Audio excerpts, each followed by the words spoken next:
some people that have already reached out to us by email or by phone to find out about enrollment for the next school year. So we're really happy to see you here this evening. We wish we could take you in person for a tour of our campuses, but considering the circumstances, this will have to suffice. But thank you for joining us. We are here on Zoom today, and also you can join through live on Facebook. And we are going to walk you through some background information, the history, the structure of our school. You'll be introduced to our teachers and their curriculum. And any questions you may have, you can keep them for the end, or you may write them down in the chat. And we will be going over and answering these questions at the end of the session, if any of them have not been already answered during the session. So please keep your questions and answers till later, or feel free to put them in the chat for us to give you later on. So I'm going to share our slide here, please.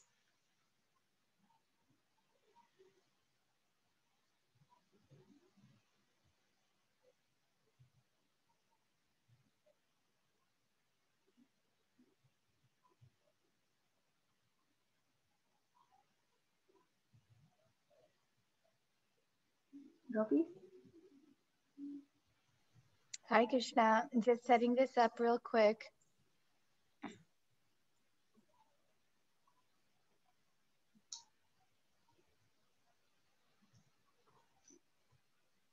All right, can you see it? Not yet. I'll go ahead and get started if you can put in the screen. Chikishori, for the beginning here, I'm just going to make you the host. All right. Because I'm also trying to set up the live video and there seems to be some issues with it. So just 1 second. Technical difficulties. All right, here we are, your host now. Thank you. And I just realized that I did not introduce myself. My name is Nritikishori Dasi, and I'm the principal of TKG Academy. And I'll introduce you to the rest of our team as we go along. I'm going to share my screen now.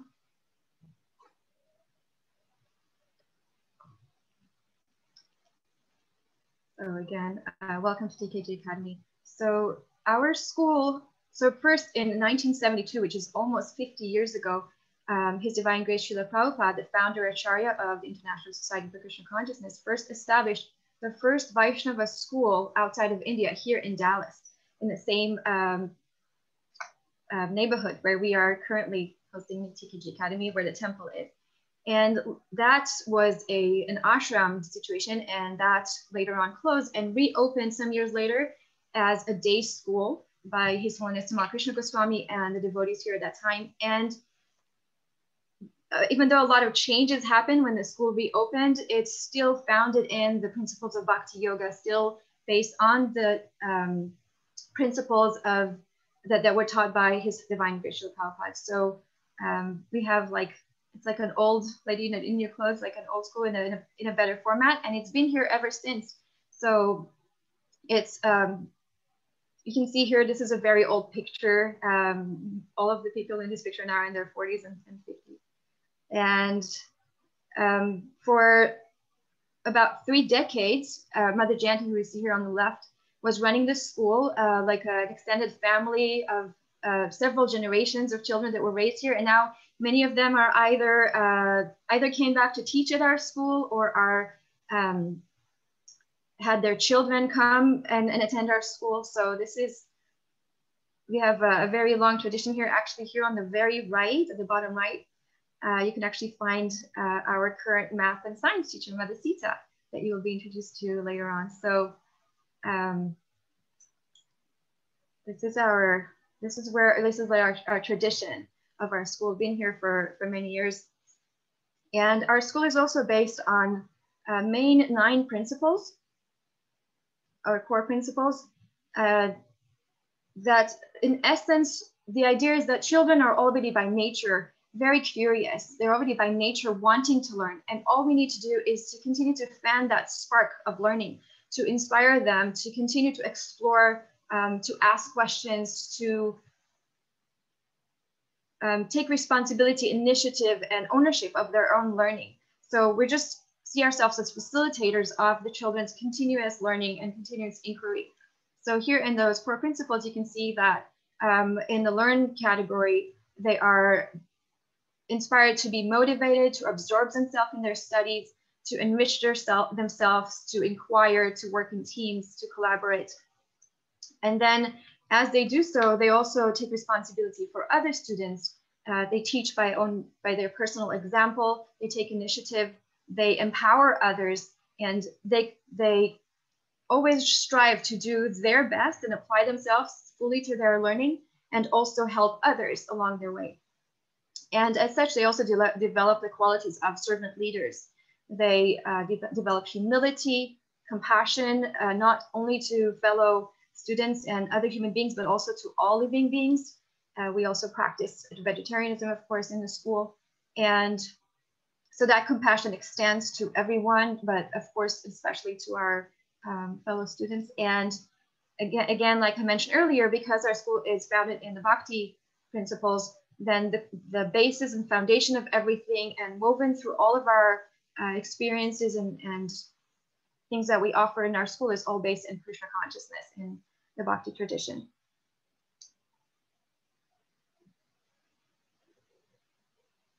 If you see anything along the way that you would like to learn more about, you can, again, you put it in the chat and we can cover those later. So our school is structured in a multi-level classes where it's a very natural environment for the children to learn with, where children naturally develop at different paces in compared to each other, but also themselves, some areas develop faster than others. So in a multi-level classroom where the children are, sometimes they're the youngest in the class, sometimes the older, and they always have children who are younger or older than them, that it's a very natural environment that allows them to develop at their own pace, to learn from those who are more advanced than them, to teach those who are younger than them, and allowing them to be very self-motivated, self-paced, and take ownership of their learning. The student to teacher ratio is also very small in our school, that again fosters a very strong family environment, very personal care and attention that is given to each student by the teacher. And in the next slide, we'll talk about the campuses.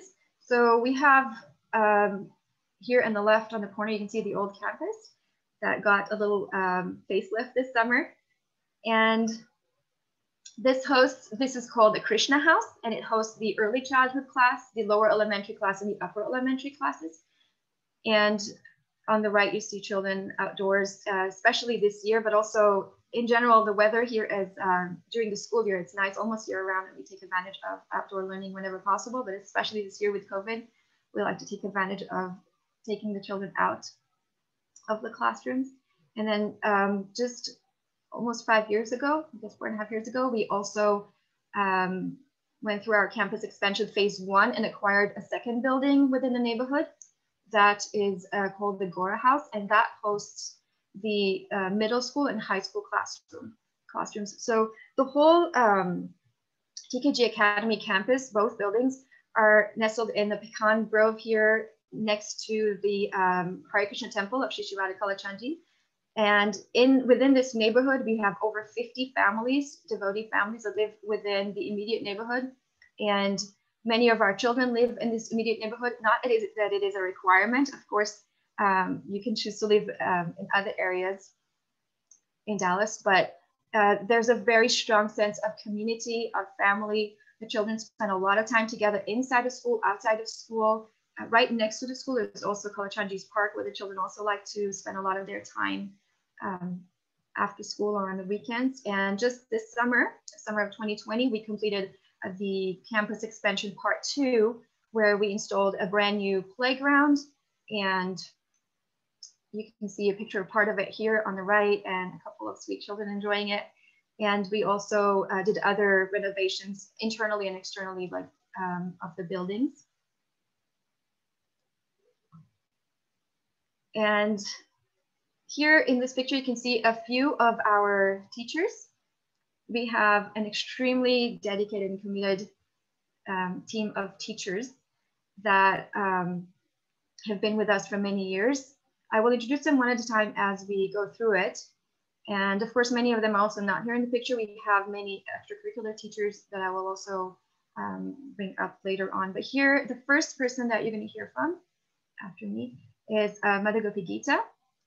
And she is also the vice principal of TKG Academy and has been with the school for about 15 years now, and is currently teaching the elementary classes, as well as she's been teaching all these years the Sadhana Shastra classes for the older kids as well. So she will tell you a little bit more about herself and about the programs that she's teaching at the school. And then we will move on to the next few classes. And I'm going to quickly just stop sharing for a moment. And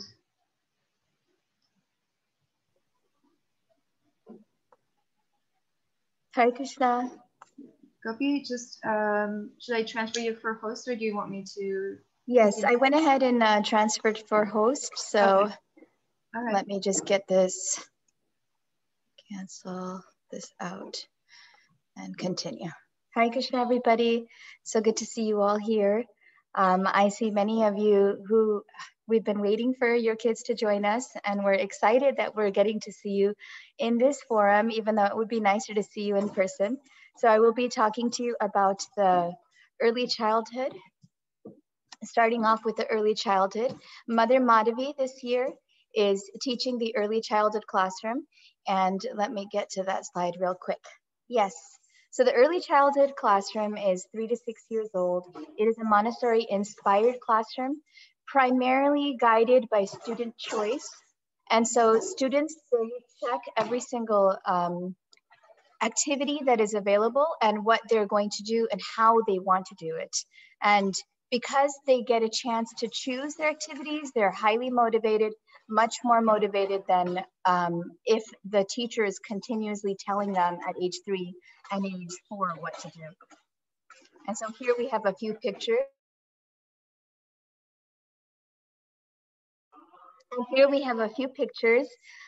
We've got Kyra building a geography map. We've got Braj Prem and Raseshwari working together to worship the deities. And on the left-hand side, we've got preschooler Raseshwari choosing Montessori beads. So the way the Montessori program works is everything goes from concrete to abstract. It's really important that young children understand what it means when you say 1 to 5 to 10 to 15. They get a very concrete, tangible sense of what they're working with, and it increases their concepts and their understanding, building on strong foundations to move on into elementary class. And so you'll see here is a list of all of the different works that are in the class. Of course, Mother Madhavi guides the children. So they have choice in a variety of options, but she's also guiding them to make sure that they're progressing and that a child isn't just going to be choosing, say, spooning for 5 months. She has the work plans aligned for them and then guides them accordingly. And each work is individually one-to-one taught to the child. And we've got a bunch of wonderful pictures here. We've got a few children doing math, science activities.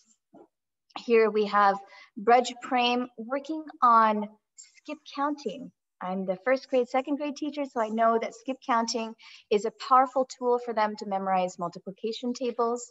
And we have Raghav working on fractions. Again, it's from concrete to abstract. So with the movable alphabet, Braj Prem, he's an early reader. He's already writing, and this is how he's writing the sentences, first on a sentence line, and then from there it will be transferred to lined paper. But this way he gets to see where each letter fits, and again, also spell out words that he knows. And Kyra is working on connecting different short vowel sounds. So the reading process is through Montessori pink, blue, and green series, and they have been working on the Bob books and other early readers. And here we have our preschooler, one of the preschoolers working on identifying her numbers and counting objects. And like that, there's science activities here in anatomy. Raseshwari is working on body parts and matching body parts. and they have a blast. And another beautiful thing about the early childhood and really every classroom is that kids really get to worship according to the bhakti practices established in the International Society. And here you see Jagannath behind them. The children get to choose when they want to dress the deities, when they want to offer arti and flowers, and a variety of other spiritual activities in the early childhood classroom. And sometimes the early childhood and elementary classmates will, students will get together and work together. Here we had, we try to do this as a yearly project of butterflies. You start off with larvae and the children discover, they see in person how larvae turn into the 4 different cycles. They change their bodies and become butterflies. And this is a nice activity for students at the beginning of the year when they're also learning chapter 2, text 13 of the Bhagavad Gita, Dehinosminyata Dehe, as they see the life changes. And here we've got both groups, the early childhood and the elementary class, just really excited about releasing the butterflies. That was from last year. You'll see some of our pictures are with masks and some without masks.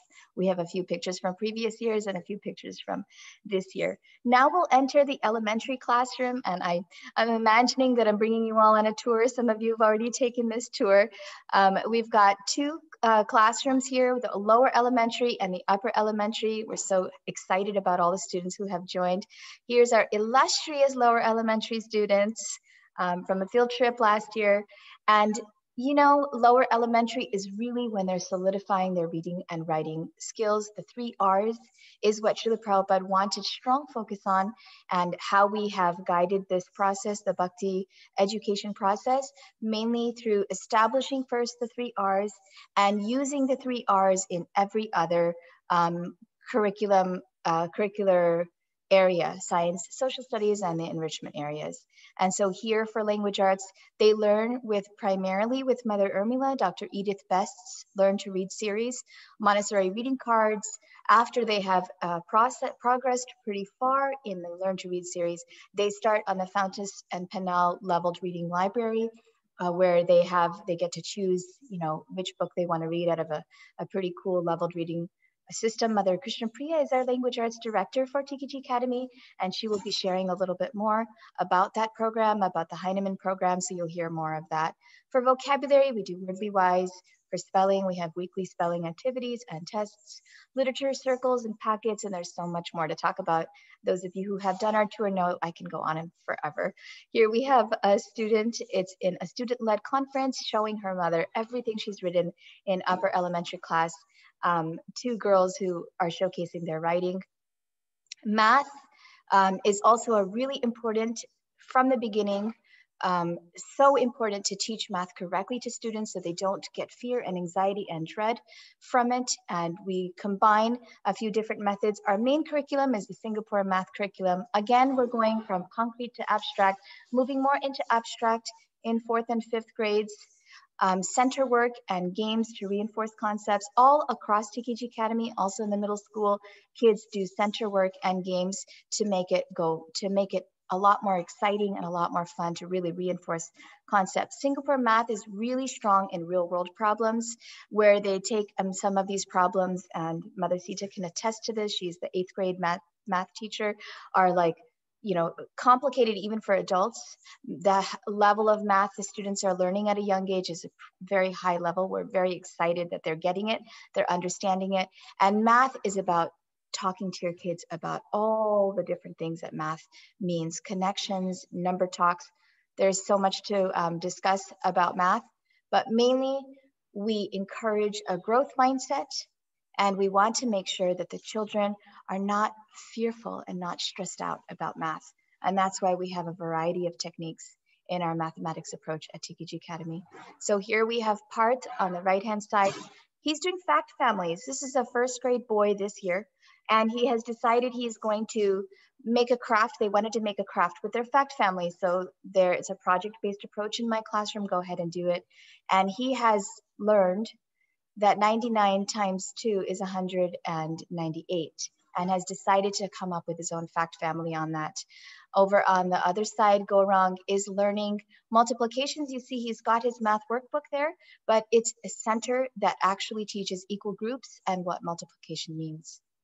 In science and social studies, it's primarily project-based learning, where we have certain TEKS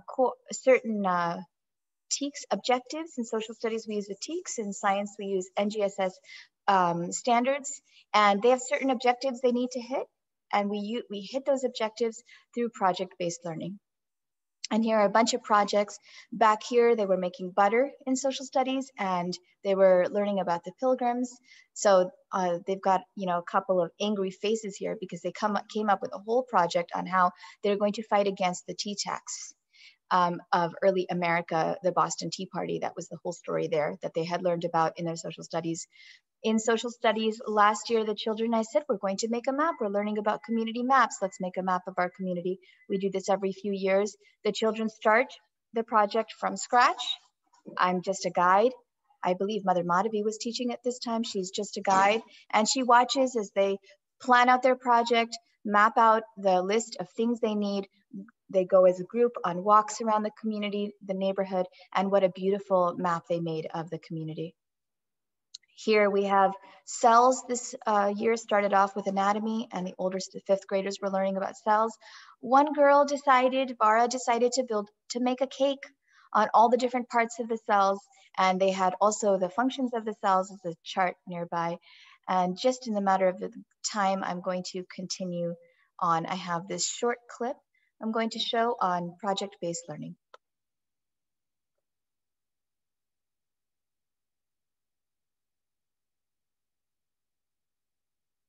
Learning through projects rather than doing culminating projects. It involves student choice in design instead of just following a set of instructions. It includes student inquiry rather than pre-planned questions. It includes peer and self-assessment rather than only relying on teacher assessment. And it includes student ownership of the process rather than just teacher ownership of the process.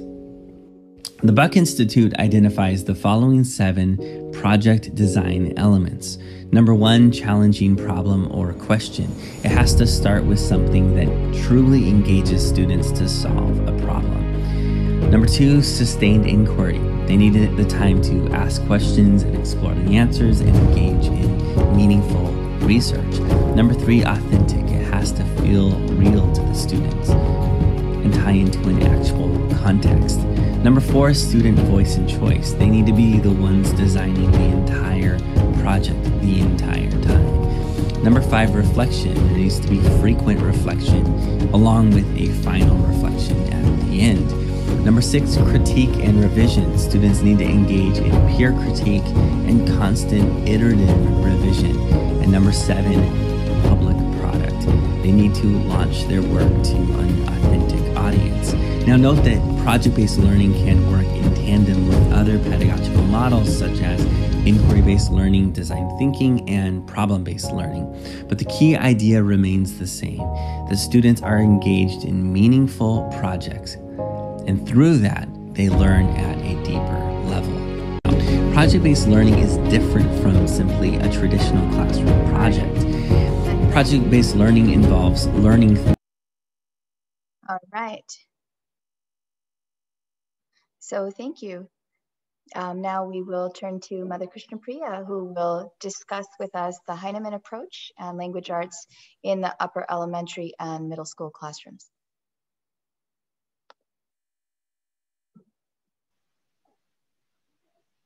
Krishna Priya, would you go ahead and introduce yourself?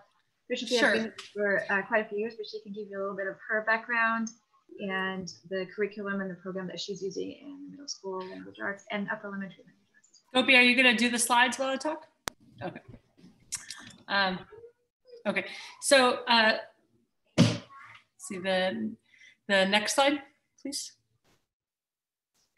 Okay, I wanted to first introduce, this is my teacher in New Vrindavan who taught me in the Gurukul when I was in Gurukul, and she has been teaching in New Vrindavan for 40 years. And so she's my hero. And I just remember I loved reading in her class, and I loved literature, and I loved language arts. And I thought, I want to be a language arts teacher when I grow up. So here I am in a Gurukul. And I remember thinking when I started teaching here at the TKG Academy, how can I get my students to love reading and writing as much as I do? And so I took a peek into my past, and I went back to my Gurukul, and I saw that her classroom was filled with books, books, books. And she really created an environment for students to become readers and writers. So you can go to the next slide. And so the language arts I use for 5th through 8th. Oh, actually, before I go into this, I also attended the University of Florida and got my master's degree in actually language arts instruction for middle school, high school. And I went on and got a fellowship for teaching language arts through the University of California, Irvine. And I taught both at a Catholic school and at the Bhaktivedanta Academy in Alachua. And I did Montessori training while I was there. Okay, so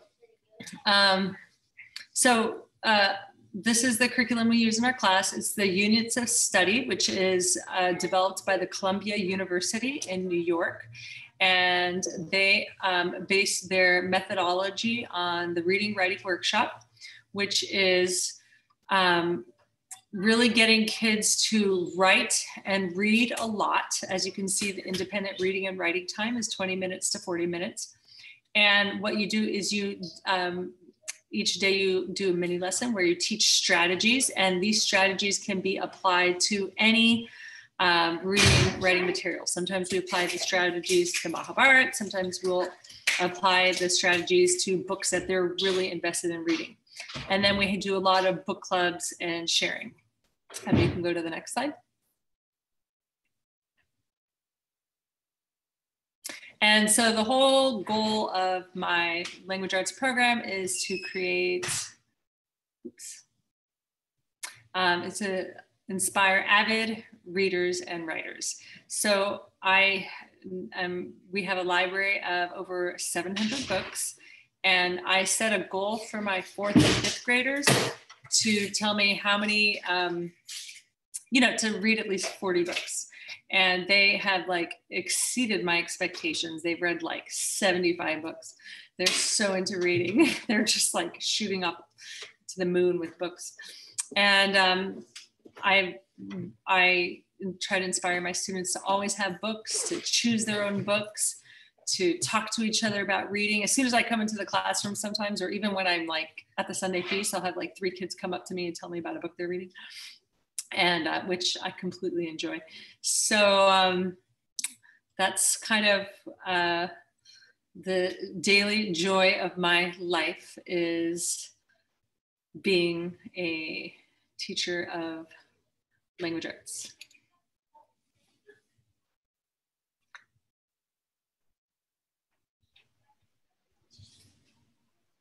I'm finished. Yeah, so I don't know if you could hear it in her voice, but Krishnapriya is passionate about reading and writing, and that passion has certainly trickled and inspired many of our young students. And she also somehow or other manages to make kids love grammar and everything else. So we're very fortunate to have Krishnapriya in our school for all these years, and continuously pushing very strongly for high level of language arts instruction. And next we will have. I just wanted to add one thing. I have a few students who have come up to me when they've gone into high school, and it always, I have the students write a lot. So when they come up to me and tell me that the essays that they have to do in high school are so easy compared to my class, I'm like, yes. Yeah. All right, and with that, we will move on to the science instruction led by Madhusita. Madhusita first started working at this, first she started her relationship with us, as I said earlier, as a student many years ago, and then went on and got her, so she'll tell about her background, but I just want to say that she started her service at TKG Academy as the science curriculum coordinator. She did all the research and made all the plans. Like I said earlier, we have a multi-level classroom, so it's a lot to coordinate. as far as making sure that there's the right cycle of all the different strands of science being covered. So she will tell you about the program that we use and how it's being used, how it inspires great thinking and very, very active learning, as opposed to just something that's just being fed to you. It's a very active method of learning. So go ahead, Madhusita, if you can introduce yourself and your curriculum, please. Hare Krishna. Like Mother Nichikishori said earlier, or maybe it was Mother Gopi, I started at the Gurukul in Dallas in kindergarten. So I've been with the school for many years. I attended from kindergarten all the way through 10th grade. And then from there, I went into college. You'll hear more about that later. But in college, I studied chemistry and biology primarily. And then now, though, as an adult, I recently had taken the initiative to further my education in environmental sciences and conservation studies through the Texas Master Naturalist Program. Outside of the Gurukul, I also currently am working on a committee for Texas Parks and Wildlife Department. We're completely revising and redesigning the Texas Aquatic Science curriculum, which is being used statewide by many different middle and high schools. So I love science. I love putting together great programs, and hopefully I sometimes might get a little overexcited and speak too quickly. So I'll try and slow down, and I'll try not to ramble too much explaining every little exciting thing we're doing in the pictures you're going to see. But there's so much exciting stuff. So you can go ahead and go to the next slide. So the main difference in my science classroom compared to what many of us grew up with is we have 3 dimensions that are equally important to each other in the way we educate for science. The first you can see here in orange is our disciplinary core ideas, which is a very fancy way of saying this is what scientists know. This is what we typically consider our science content. The information that students really need to understand to study science. But then we also, over here in the blue, we make sure we really spend time talking about and practicing what do scientists and engineers actually do? What are the methodologies that go into studying science? And I'll be able to talk more about that in a minute. But we also have this thing that's really, I think, where the magic happens. It's our cross-cutting concepts. This is where we try and figure out how do scientists think? This is where we connect ideas like one cross-cutting concept is cause and effect. Cause and effect will connect any idea we learn through science, but it also is going to connect across subjects. And so we're able to use all 3 of these really in conjunction with each other. They're completely interwoven. You cannot separate them in the way we study science. So if you go to the next slide, I'll go into more of the practices that we study in our classroom. Here you can see we have a lot of different practices that we study. The students analyze large sets of data. They're graphing, they're finding rates of change over time. We're modeling. Down in the bottom left, you can see these detailed models where we take a problem that we want to understand. We either want to solve a problem or we want to understand some phenomenon, and we study it, and everything we learn, we apply to understanding that problem. And so this really detailed model, you can see, this is the norm for the students. And what is really, I think, the best part of this is that the students determine what information needs to go into their models. And you might think when you ask a middle schooler what is their essential information, that they might try and get away with the least amount of work that they need to do. But because we're studying really inherently interesting problems, they really want to understand it, and they want to show all the knowledge that they've been learning. And you can see they end up with these really highly detailed models. We also, you can see, we learn how to organize our ideas in groups. We learn how to create large consensus models together. We connect our thinking and our questions. And this is some pretty high level stuff that we do. But if you ask any of the students, I think every single one of them would say, oh, science, that's such an easy class. because they're so badly wanting to solve their problem or wanting to understand this situation that they don't really feel like, oh, I have to study, I have to work hard. This is so, like, they're just totally engaged and absorbed in what we're doing. And so we just have a lot of fun. So no, you can go to the next one. That was it. The other thing that I think is so important that we really strive to do in our program is that we design solutions to real problems. So this is a quote by Srila Prabhupada. I consider your work to be the most important because you are shaping the future generation. And this is true for teachers or parents. All of us here have this job. And what I really like to remember is that we don't really know what our children are going to go on to do. We don't know what kind of problems they're going to face. Some might become scientists, some might not. I like to think they will all become scientists, but we don't know. And so while a science education is important, what's really the most universally important thing is that they become problem solvers. They become people who can really break things down, understand them, share their ideas with other people, and try and make the world a slightly better place. The only picture that I am going to go into detail on for you is this picture on the left. We have Yovana. She's walking on this boardwalk outside.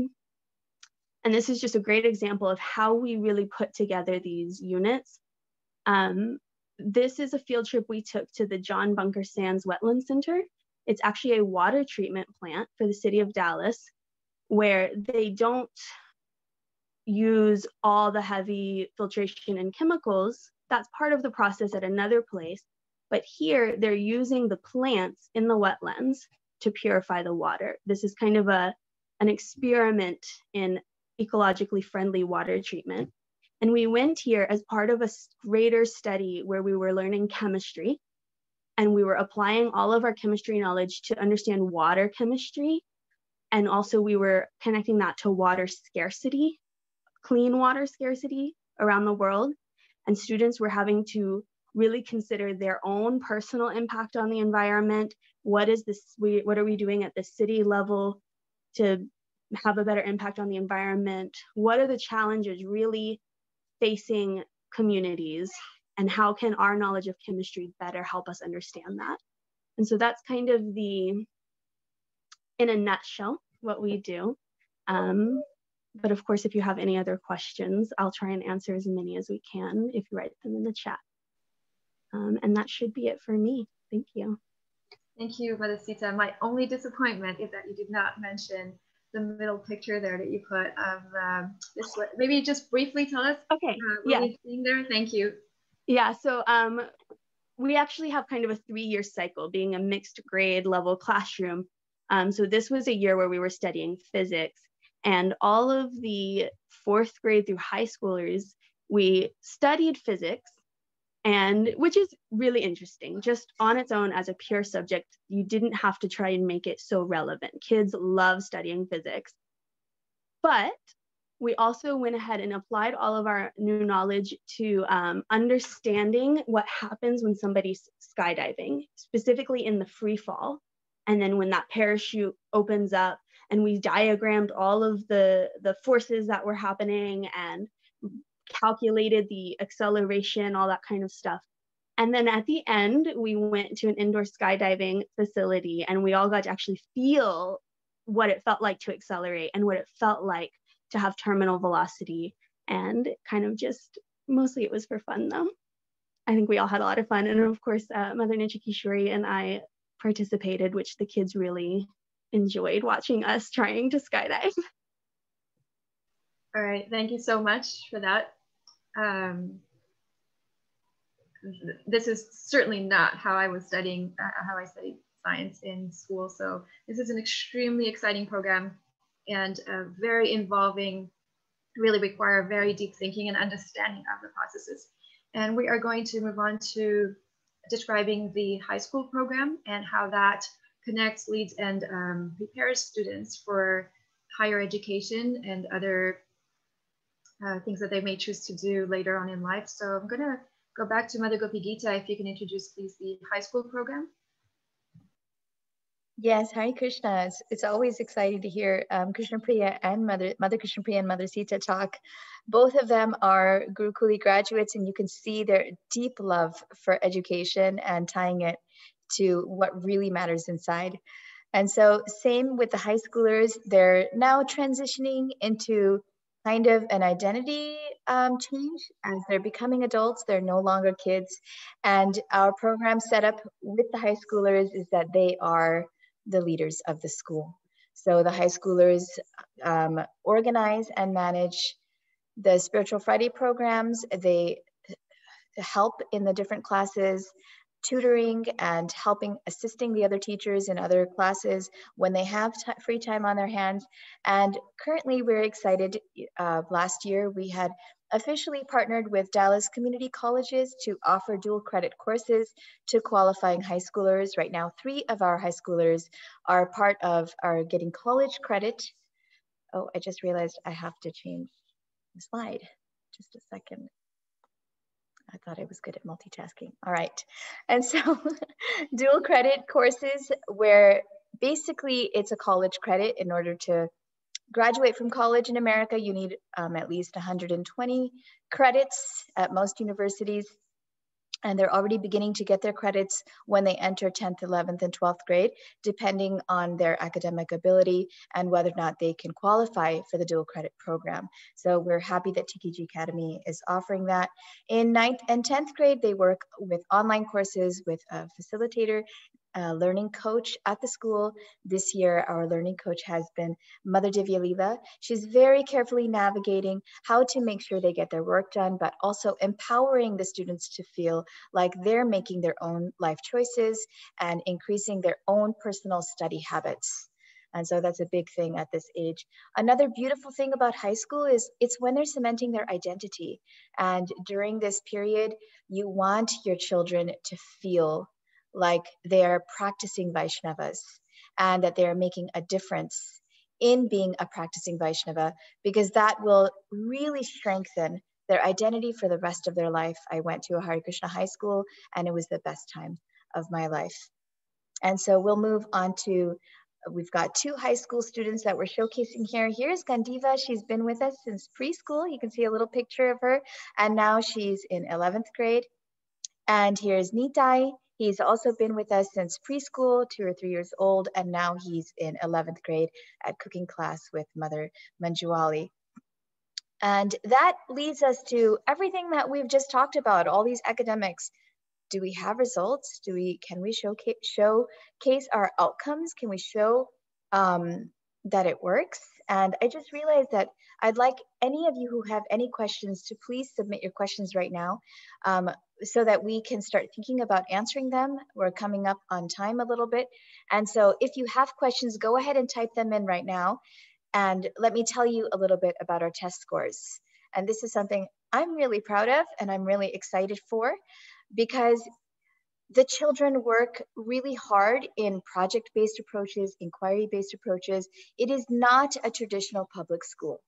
And because of that, we do not like to follow cookie cutter standardized systems of multiple choice and answer questions only in a specific way. Every child's mind is unique and individual. And even still, with this individualized approach and everything you have heard so far, our test scores are phenomenal. We do not teach to the test. We do not believe in teaching to the test. But as of 2019, of course, COVID, we didn't do the tests, so we will be giving it again this year. But as of 2019, 1 out of 3 students is in the top 5 percentile, which means that every private schools offer the same tests that we offer, the Iowa test of basic skills. 1 out of 3 TKG Academy students have outscored 95 out of 100 students at other private schools nationwide. And I have checked the statistics, Hockaday, St. Mark's. All of those schools offer the Iowa test of basic skills, as well as the top 10 is 2 out of 3 students are in our top 10. They're outscoring 90 out of 100 students at other private schools in the United States. And 4 out of 5 students are outscoring 80 out of 100. That means that they're the top 20. So I can explain this a little more to you if you'd like to see the data, but that is something we're very excited to say as Srila Prabhupada's very first school. Now I'll explain to you a little bit about the real reason why we have TKG Academy, and that is our spiritual program. And we do believe that all of the success that the students showcase and all the heart of what the teachers offer is because of the bhakti practices that all of our teachers follow and that we instill upon our children in our classrooms. Every morning, all students start their day with bhakti practices established by Srila Prabhupada, japa meditation, mantra meditation. They learn Sanskrit verses, they study the different bhakti literatures, the Bhagavad Gita, mainly the Bhagavad Gita. They're also interested students can work to getting a Bhakti Sastri degree by the time they graduate. And the funnest part of our day is the Spiritual Friday program, where all the students are rostered and trained in groups to perform the arti ceremony, to give the class, to bathe and dress the deities. Here we have Gandharvika bathing and dressing the deities. We have beautiful deities in our classroom, in our school. And you can see in the background there, Arjuna is guiding this year and last, actually for 3 years now, the high schoolers have been in charge of the Spiritual Friday program and training the other students in the different bhakti practices. And it always ends with a fun kirtan. COVID was difficult. Now we bring our kids outside and we do the kirtan outside every Friday. So now I'll turn it over to Mother Nityakishori. Hare Krishna, thank you, Gopi. Again, if you have questions, you can send them to us in the chat. And as soon as we're completing our introduction here of what we do at the school, we will address any additional questions you have if they were not already answered. And if you have questions that we cannot address today, we'll be happy to follow up with you in person and answer any questions you have left. So in addition to our strong academic program and strong spiritual practices, we also facilitate a lot of enrichment classes at the school. So here you can see a picture, just a small selection of the visual arts, fine arts that the students are learning from elementary all through high school. And they explore a lot of different medias and a lot of different textures and a lot of different varieties of visual arts. Next, we have gardening. We are very fortunate to have a community garden just across the street, and also a small garden within our campus. So here you see little Gaurang in the middle harvesting a huge bunch of carrots, and the kids have regular classes there where not only they're harvesting, but they're really learning the whole process. They take very careful they take a lot of time carefully planning how to make the best use of their space, how long they have charts of how long each plant will take to grow and how much space it needs. And so it's very, very carefully planned, and they're really learning of, it's not just, okay, you know, plants need water and sunlight, but it's a very carefully designed program by a very committed teacher, Shalagram Prabhu, who's been running the community garden for over a decade. I think maybe also the 12 years or so. So it's a very wonderful program, really important life skill to learn how to grow your own food.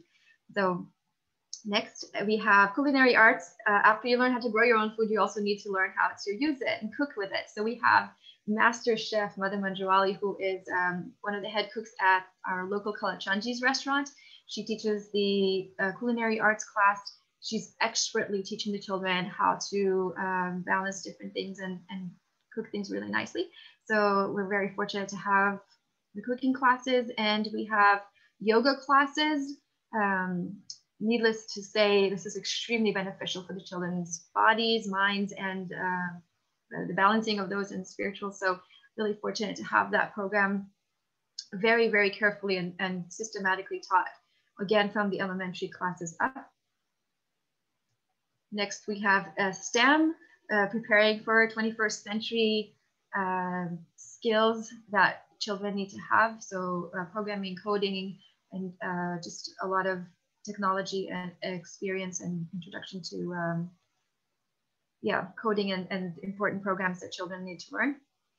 And we also recently started we have a physical education, extremely important. Of course, our children get a lot of outdoor time and a lot of physical activity. They have a snack break early in the morning, not early in the morning, but halfway through the morning session.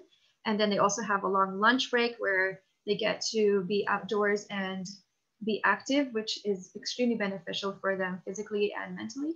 And they also have organized physical education classes where they are building up, specific skills and strength. And we also recently started financial literacy classes with the middle school, high school, extremely important skill for life.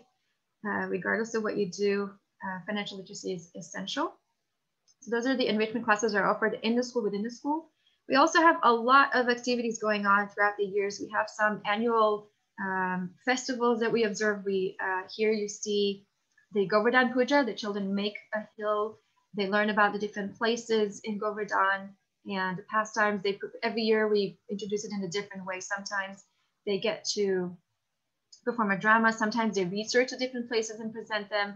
And on the right, you see our annual fall festival where the students get to, this coincide around Halloween time. So the children get to wear devotional costumes and reenact Krishna's pastimes. So it's a beautiful meditation where the kids get to dress up and we get to remember the Lord's pastimes and have so much fun. We sometimes go chanting around the neighborhood and share special treats. Here you see this year we observed Radhastami festival at the school outside, and we have a wonderful swing festival and flower shower, and here you see a little storytelling, and we do carnivals for Govardhan Puja, as you can see on the right, and lots of dramas and presentations that we do for our community and our congregation at different times throughout the year. We also have an after-school optional chess club. This year we have 18 students enrolled in the chess club. So it's a very dynamic program. And here you see Naveen Shampabu, the instructor, teaching very strategically and systematically how to progress, learn different opening strategies and how to checkmate different things. And we have a lot of field trips and science fair or academic presentations. As you can see here in this year, even though we can't go out much, a lot of places are not open for in-person field trips, but we recently had a bird show that came to us, and we got to, the whole school got to participate in a bird show, learning about a lot of different birds. That was very exciting. Is that our, and here I will just briefly describe the alumni. So, when parents send their children to school, they want to know, okay, well, where do they go from there? What can I expect my child to get from going to TKG Academy, and how will he transition into other school, or how will he transition into his university of choice? So we've been here, as I mentioned earlier, for several decades. So we know that our children are transitioning into other school very smoothly. In fact, some of our students received very, very impressive letters of appreciation from their teachers because they've been such outstanding students in their class. For example, here you see on the top right, you see Raja Kishore, who graduated a few years ago. He is now 19 years old and attending UTD. But when he attended community college previously, when he did his dual enrollment there, he received a very high recommendations from his teachers there, being impressed that at such a young age, he was performing at such a high level in his class and being a very very serious, responsible student there. So he attracted his teacher's attention. And you see just a few faces here from some of our alumni over the years and some of the institutions that they went on to studying. And they always do very outstandingly. And you can see here, that we have some of them come back and teach in our school after getting their master's or whatever professions that they want to do. So we have students who went to law school. We went students who became architects or into engineering or being in management and business, or Narayan here on the left went to study history. So there's a great variety of professions that children choose once they leave TKG Academy. And this is just a brief, do you want to show that video, Gopi, or should we skip it? Okay, just quickly, just a little talk from one of our alumni. Looking to the future, I think, I know a lot of times parents are concerned about, the combination of combining the spirituality of having a spiritual approach to school and having a traditional approach where you focus on academics. Well, I can tell you right now that I had no problems when I transitioned to Western schools and colleges. I was always top 10% of my class. So from my perspective, the education that I was provided was absolutely enough to get me to that next level. And in some cases, you know, it was on me. I could have done even better than that if I wanted to, if I'd set my mind to it. So, you know, providing that sort of, you know, necessary Western education, that structure, of course, mathematics, English, history, you know, the liberal arts, that's there. It prepares you for college and the world.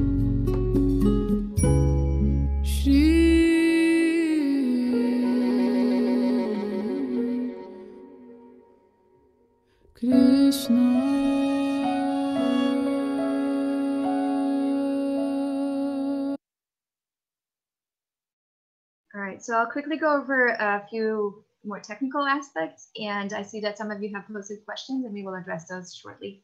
So our admission process is fairly simple. All of this information is also posted on our website and you can refer back to it at any time. So the first step is to complete the online form and submitting that along with the fee. That is due by the end of April of the previous year before the year of that you want to enroll your child. And then you will be attending, you know, an open house like you're attending today, or come for a school visit if appropriate, depending on the circumstances. And we will have an online meeting with you, unless we can meet in person, where we will do just an initial meeting along with assessment by the teacher to get an understanding of where your child is at, especially with their reading and math skills. And once those steps have been completed, we submitted the forms when we had a meeting with you and we completed the assessment. If everything is working well, then you will be receiving a letter of acceptance. So I'm going over it very quickly, but this is the basic structure of our admission process. And as far as the daily schedule is concerned, the early childhood class begins their day at 8:30 a.m. and ends at 12:30 p.m. Monday through Friday. I see that someone asked more about what they do in the classroom, so we'll get to the questions in a minute. And then elementary and up begin their day at 8 a.m. and stay until 3:15 p.m. from Monday through Thursday, and then they have a half day on a Friday.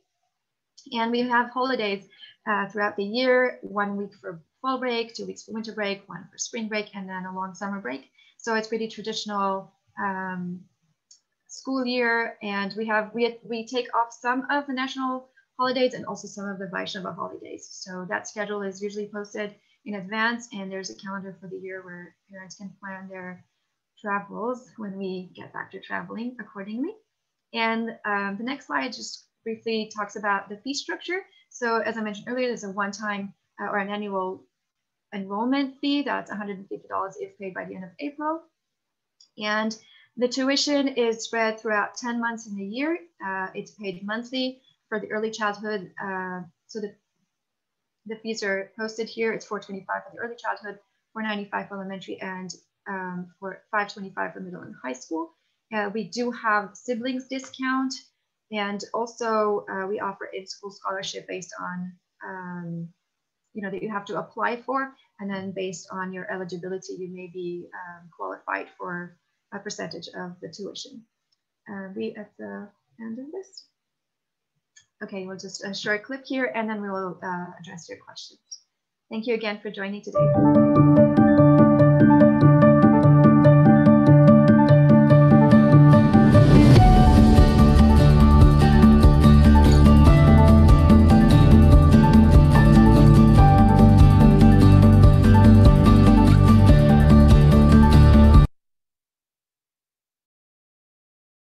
All right, so thank you all for joining again. If you can turn your video on, it would be really nice to see you all right now. If you would like to share yourselves. I do see Rachel there, who's been writing to us, and I can't see everybody. Maybe we can. Radhajivani. Yeah, I see Gurudas, Prabhu, and Sudevi, Rajvallabha, and Radhajivani, sorry, and Param Prabhu. All right, so I see some questions here. Divyalita, would you like to skim through those and read to us in order that they arrive, and we can quickly address them? Sure. So one of the first questions we have is from the Deemers. So what does a typical schedule look like for early childhood? For example, pre-K. What goals do you have in the lower elementary? We are a spiritual family, but not strictly Krishna. So would it be an issue that they're basically joining the school from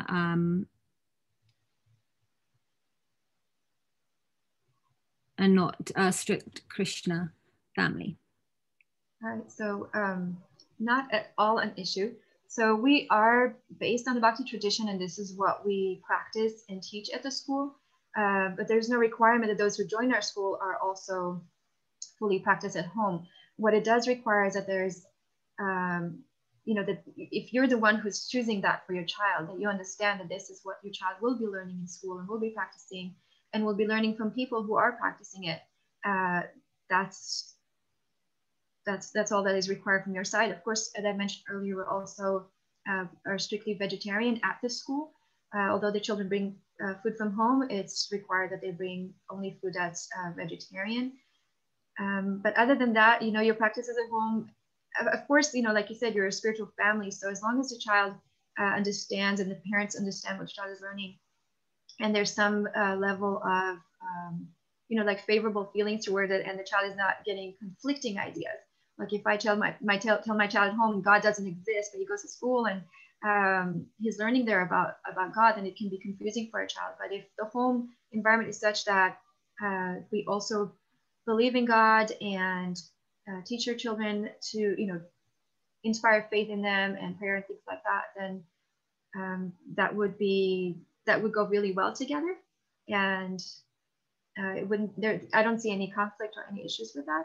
As far as a typical day, would Gopi or Madhavi would like to describe a typical day in pre-K and goals for lower elementary? Gopi, would you like to address that, or if Madhavi would like to contribute as well? Sure. Madhavi, would you like to address that, or should I address it?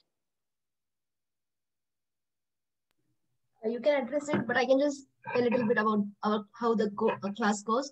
Like they come at 8:30 and they start with the sadhana class. So we read a lot of Krishna conscious stories, and then they learn the Dashavatara Stotra and so many other things like Vaishnava songs and all those. And after that, we have like from 9 to 10:30 or 10, it's a Montessori class. So we have so many activities. They choose their own work, and then I will guide how to work on those. If they have any questions, they can ask me. And it goes till they master that task, and then they will choose the next. Yeah, that's how our class goes. And then we have a snack break, and again, the same thing. They choose their own work, they work on it till they master, and then the next. Yeah. Thank you. Thank you. And it's similar and the Deemers, is that Rachel, I believe? Yes, ma'am. All right. And so we have a similar, it's weird, like on Zoom, I can't actually see your face. I'm trying to see if I can actually see your face. But anyways, where are you? Oh, there we are. Okay. Yeah. So the lower elementary, you said, what are the goals you have for lower elementary? I don't know if you mean spiritual goals or academic goals. What were you thinking? We're open to both. But we meant by academic. But primarily academic as well. Yes, and so lower elementary goes up to 3rd grade, and multiplication, 3-digit by 1-digit, is what is on my mind right now. Multi-step word problems, I'm talking about math. Basically, they follow the Singapore math curriculum, and finishing that and understanding the concepts in that for math.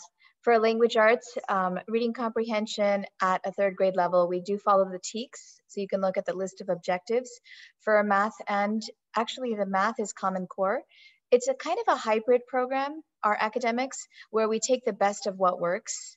And I can go into more detail about that on a one-to-one conversation with you as far as exactly what objectives are being followed.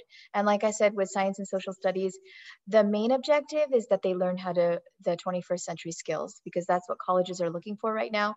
With Alexa in our homes, it's not absolutely necessary that a ton of information is completely memorized with rote memory these days.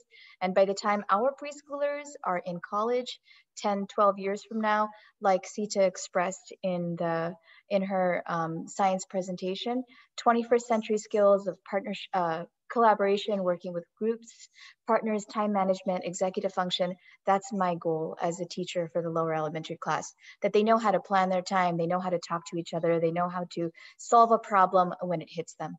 So that's what I can think of at the top of my head. And then spiritually, I just want them to have a blast.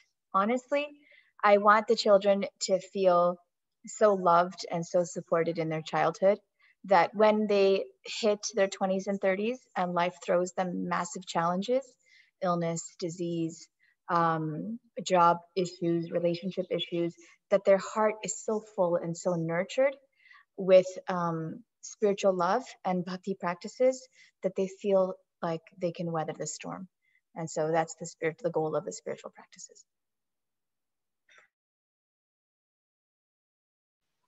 Did that answer your questions? Yes, thank you guys so much. Yes, above and beyond. All right, thank you so much. And for Palika Priya, I responded to you personally. This is, you said you already submitted your form, so we'll follow up with you on your application. Yes. Do you believe that you can read Gurudev's? Sure. So Gurudev Alan says, any other examples of which you can share of graduates and what they have done post high school, where they went to college, what they studied, what careers they went for?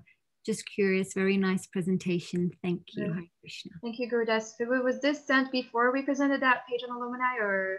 Yeah, it was. It was before Wonderful. your slide on that. Yeah. Right. So did that answer your question? Do you have any other question in that regard? No, pretty much. I mean, that was good. Thank you. All right. Well, it's good to see you again. All right. Next, any questions? We have another question here from Lavanya. She says, my daughter is currently in 5th grade in public school. How will it be for her if she joins TKG from 6th grade, and how to convince her to join? Thank you. So it sounds like you certainly have a child that is at an age where she's going to have to buy into this. You know, when children are very young, we can just bring them to school and that's all they know. But after being in public school for a few years, she's already familiar with certain approach to education and certain style of schooling. And definitely, if you move a child at this stage, you want to make sure that they feel comfortable with this transition, that they buy into this. It's not just something that they're forced to do against their will, so to speak. So as far as, academically, I think she will have no difficulty transitioning in the sense that, she'll be learning similar things that she would be learning in terms of academics. And of course, we can also, as I mentioned, part of the process is to do assessment, and we can see where she's at in her language arts and math skills. As far as what would be different for her is that our school is much smaller. The ratio between teachers and students is much smaller. And so the whole social makeup is a little different, and it's something that she would adjust to. It's not like huge school with tens and hundreds of kids everywhere and things like that. So it's much smaller, much more personal. The children are really, there's more spotlight on them in a sense. So, a child who can kind of merge in and disappear in a large class really stands out in hours. So it really brings out a lot from them. They are expected to participate and take active part in class. So, different children may or may not be used to that when they come from a larger school. And I would say maybe share this presentation with your daughter, talk to her about it. You might be able to schedule a visit with her so she could meet the other students who are in her grade level and meet the teachers, see the campus. And in that way, maybe she will be able to see for herself if this is something that she's interested in, and we can see on both ends if this is something that's a good fit. And I don't know if that answered your question, but do you have anything else on this, Lavanya, or if anyone else wanted to, any other teacher wanted to? Yeah, thank you much, Hare Krishna. This is Srinivas. Hare Krishna, Prabhu. Hare Krishna. So quick question, Mataji. I think the presentation is very nice. So as you said, like we're gonna be presenting this to her as well, and we talk about like what the expectations are. And one quick question, Mataji, is expect like this coming summer, are we expecting the in-house face-to-face schooling or still virtual? Any thoughts on that? We have been in person since mid-August. I don't know if we mentioned it earlier. So we briefly, at the end of last year when COVID creeped into our lives, we went into online schooling from mid-March till the end of the previous school year and spent the rest of the summer debating on how we're going to do school in person. And after a lot of planning and changing, we had to rearrange the classrooms. We had to upgrade a lot of things, and all of a sudden you need hand sanitizers everywhere, and you need air filtration, and so many things, and figuring out how we're going to work with the masks and indoor and outdoor. But we opened school in person in mid-August and have been in person since then. So we are hoping that we can continue to offer in-person school uninterrupted here onwards. And yeah, we did consider offering remote for students who are not local, but with the current staffing and situation that we have, that would be challenging. We're not ready to do that. So we're offering currently school in person for our current and new students. Where are you located? We are in Frisco, Mataji. In Frisco. Oh, so you're close, but not close enough. Well, I wanted to say that Hare Krishna Prabhu, Mataji, nice to see you. Siddharth has been one of my online students on the weekend. And if his sister is cut from the same genes, from the same cloth as him, she will love TKG Academy. Just bring her for a week or two, have her check out the classes, make friends. She will just love it. And so just try it out. First, in the beginning, they don't know. So they're like, teenagers, but just bring her and she can try it out. Of course, it's a bit of a drive. We have had families that have done that drive. So you can think about it and decide. Yeah, she is starting middle school, Mataji, this year. So that's why we thought if we change at this time, that will be right. That'd be a good time to transition. Yeah. So we can follow up with you in person. Outside of this meeting, we can schedule a meeting with you online and discuss any questions you have and how we may be able to serve your family. Sure. Thank you so much, Mataji. So you can stay in touch with us. Any other questions? Yeah, we have a question here. I think you might have answered it, but Rekha asks, what does TKG stand for? Wonderful presentation. She's in California. Would be very interested to enroll my child if you start online curriculum. Hare Krishna, Rekha. So sorry, it just answered that. We are unable to offer online at this time. We're offering only school in person. And sorry, I answered the last part of your question, so now I can't remember. TKG, what does TKG? Oh, TKG, it stands for primarily for His Holiness Tamal Krishna Goswami. Those are initials, because he was the main person who reestablished a school here some 40 years ago. And this is kind of his legacy, continuing from Srila Prabhupada. And it also has initials for other purposes, but this is for this purpose. I'll do that. And then you had another part of your question that I'm not seeing right now.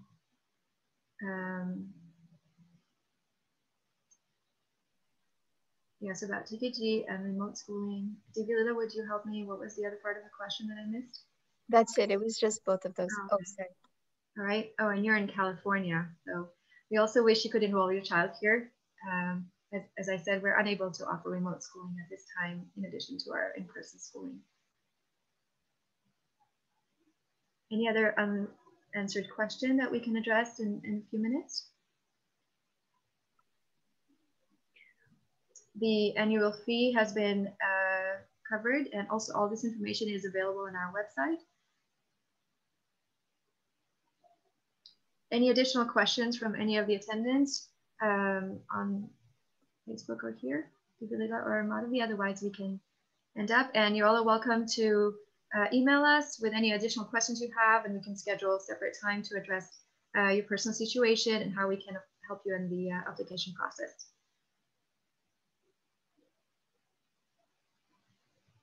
Yeah, I don't have any question on Facebook, but there is a comment from Madhu Lakshmi Priya. Yeah. She's saying that like her kids are in high school right now. She's saying, Gopi Gita, I like how you mentioned that high school kids are cementing their identities as devotees. For me, I feel this is the greatest part of Gurukul for the high school kids. It is a crucial time to protect them from peer pressure and social influences from non-devotees. So I really want to thank you for facilitating the high school aged kids. Thank you, Mother Lakshmi Priya. Thank you for sharing that, Madhavi. So we'll end here, and thank you again for joining us this evening, and we'll be in touch. Hare Krishna. All right. Thank you, everybody. Nice to see you all. Thank you. Hare Thank Krishna. Thank you. Thank you. Have a wonderful evening. Thank you. Hare Krishna. Hare Krishna.